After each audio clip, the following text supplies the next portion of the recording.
Tem alguns erros de matemática no Enem que são tão bobos que fazem você tirar 650 pontos, quando na verdade poderia tirar 800 pontos. E você sabe o quanto que isso significa para você alcançar o seu sonho. Porque nós já percebemos com centenas de alunos que a diferença de conhecimento de alguém que tem 650 pontos e um aluno que tirou 800 pontos é insignificante. O conhecimento é basicamente o mesmo. Mas a diferença é que o aluno que tirou 800 pontos não erra coisas bobas na prova, que prejudicariam muito ele, enquanto que o de 650 pontos sim. Por isso eu vou contar para você agora os principais erros que podem te prejudicar muito.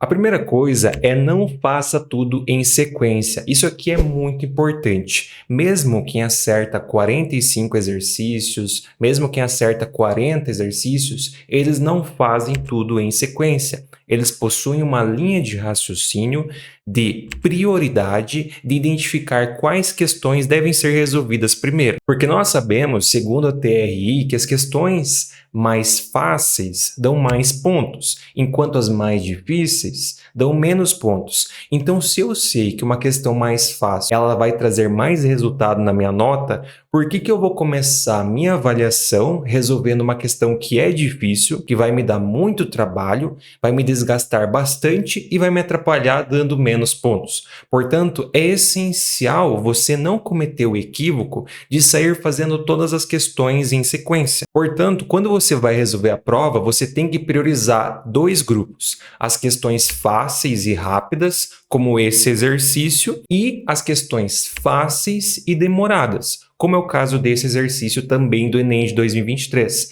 Essas duas questões pontuaram relativamente bem comparado com as demais, mas são de assuntos muito mais fáceis. Então você pode resolver elas primeiro para garantir assim mais pontos. E dessa maneira você vai estar descansado resolvendo elas no início. Então, se você chegar, por exemplo, em um momento da prova, você tem essa questão de probabilidade, que é difícil, e você tem essa questão de qualquer outro assunto, que é muito mais fácil, é por óbvio que você tem que priorizar essa, porque ela vai te dar muito mais pontos. Outra coisa muito importante é não chutar errado. Isso aqui também é muito significante lá na hora da prova. Vai ter exercícios que você não vai conseguir resolver. Primeiro, pode ser que você não tenha o conteúdo, não tenha conhecimento a respeito daquele tema, se cair um exercício muito difícil, e também pode acontecer de não dar tempo. Nesse tipo de situação, você tem que cuidar para utilizar as técnicas adequadas para chutar, não simplesmente lá no salame minguê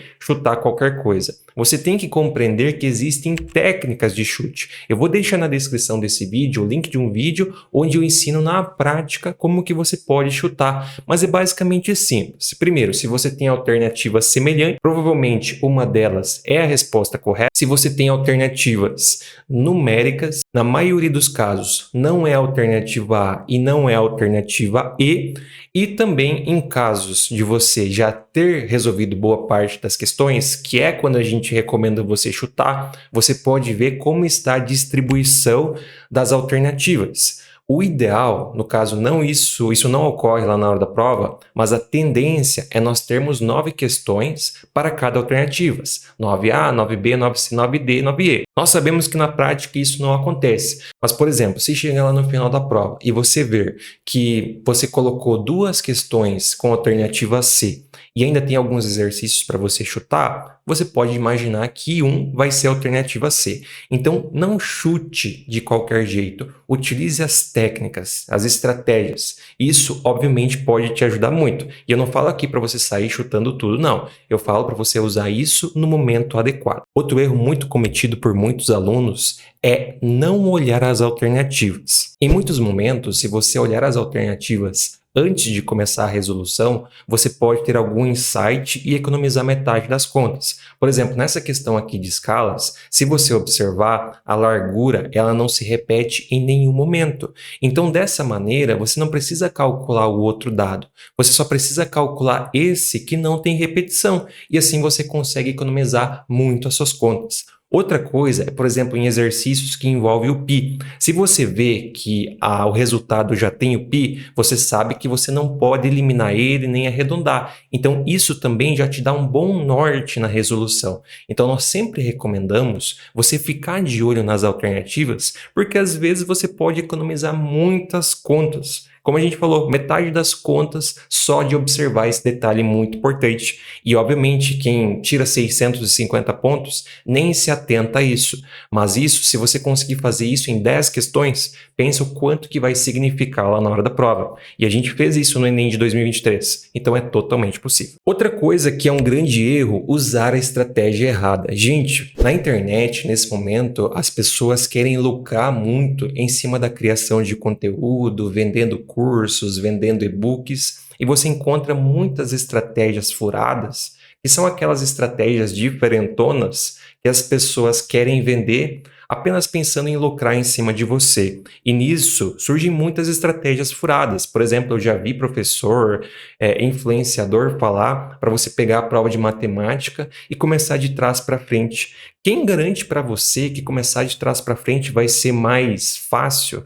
Vai ser mais positivo para sua prova? Isso não tem pé nem cabeça. É só uma coisa aleatória para a pessoa tentar monetizar em cima de você. Então, o que você tem que, nesse momento, conscientizar e ter noção é utilizar as estratégias corretas, as estratégias realistas. Por exemplo, saber quando pular uma questão para você resolver depois, ter uma boa organização de prova, saber os momentos adequados para você fazer o seu lanche, saber quando chutar um exercício, quando passar para o gabarito, esse tipo de coisa. Agora, uma estratégia de começar de trás para frente, isso não tem fundamento algum, não tem nenhum embasamento, tá? Esse tipo de coisa é apenas sensacionalismo. Então, quem tira 650 pontos, em muitas oportunidades, não utiliza as estratégias corretas. A estratégia correta é você saber quando pular um exercício. Se é um exercício muito difícil ou um exercício muito difícil e trabalhoso, você deixa para depois, dando prioridade para os mais fáceis e os mais fáceis e demorados. E outra coisa que é um grande erro, prejudicar o seu desempenho com uma mentalidade errada. Muitas pessoas vão para a prova pensando que precisam fazer 45 acertos.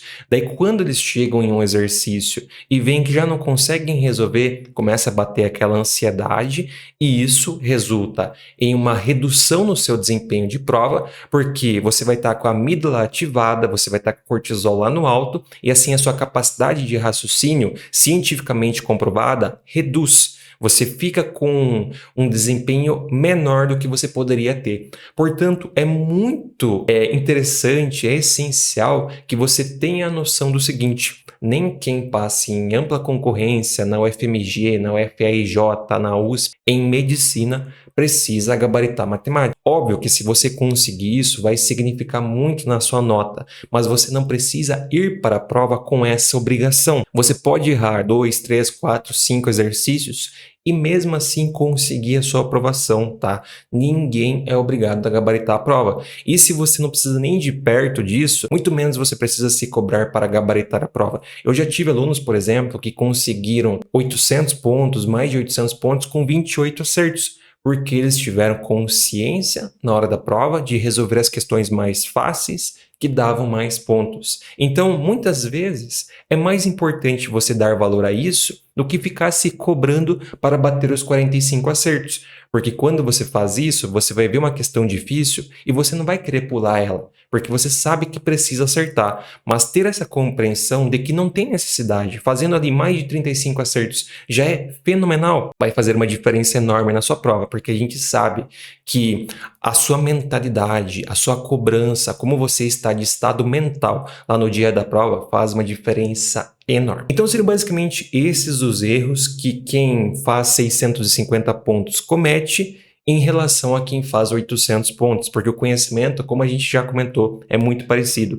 Então tome cuidado com essas coisas, além, obviamente, de buscar fazer as contas mais rapidamente, fazer cálculo de cabeça, que eu tenho certeza que vai fazer uma diferença enorme, porque todos os meus alunos aplicam isso e a gente já observou que sim, tem uma significância muito importante lá no dia da prova. E para você que chegou aqui até o final, não esqueça que se você quer aprender de verdade o que é importante de matemática para o Enem, sem essas enrolações de muitos cursos ou esse sensacionalismo barato da internet, conheça o Potência Matemática, o meu curso que aprovou, por exemplo, o André em Medicina na Federal de Curitiba. Além de aulas, práticas, centenas de exercícios resolvidos, você também tem simulados mensais com questões inéditas e resolução em vídeo. E o melhor de tudo, nessa reta final, nós vamos ter aulões de revisão exclusivos para quem é aluno do Potência Matemática, sem nenhuma cobrança extra. Isso que o valor já é super barato. Então você, se quer alcançar mais de 800 pontos na prova de matemática do Enem, garanta agora sua vaga. Faça parte do Potência Matemática